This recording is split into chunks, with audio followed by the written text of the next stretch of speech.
Bax, 3 nəfər, indi görək reklam bazarını göstərsin. Hamı xahiş edirəm. Bax, birinin adı Nazıdır, birinin adı Banandır, birinin adı Royaldır. Royal da bəy. Görək hansı, hə? Royal da bəy. Nə al? Bəy.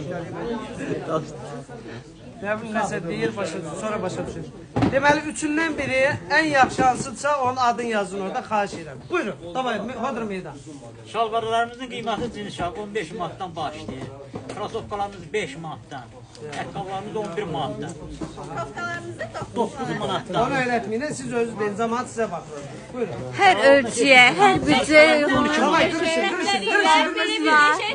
qışqırmaq lazım deyil. Bax 15 Material olanlar, pol plastik olanlar, kətan şalvalarımız, həmçinin belə də bir qəşəng yazılı olan şalvalarımız var. şalvar addelin bir dənə ümumilikdə çək. Bax Bakı şəhərində ikinci belə böyük bir addel olan, ikinci bir mağaza yoxdur. Ekspres ucuzluq deyil, yanvarda yerləşir. Kofta çeşidləri nə qədər istəsən var.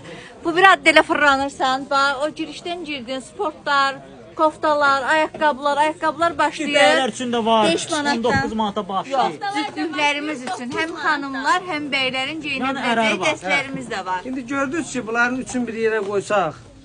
Bir İlyas bəy eləmir. Yox, mən balacam. Gəl bura. Bax, Loropiyanamızın uzundusu. Sonra bu ayaqqabılar, bu qatlanan ayaqqabı deyirlər. 18 martda yeni gəlib. Bunların 25'liği de var, 18'liği de var. Koftalar 9 manat, 10 manat 15 ve spor manat. testlerimiz de 20 manattan başlıyor. 19 manatdan başlayır. Buyurun gelin. Hər bir kəsi gözləyirik.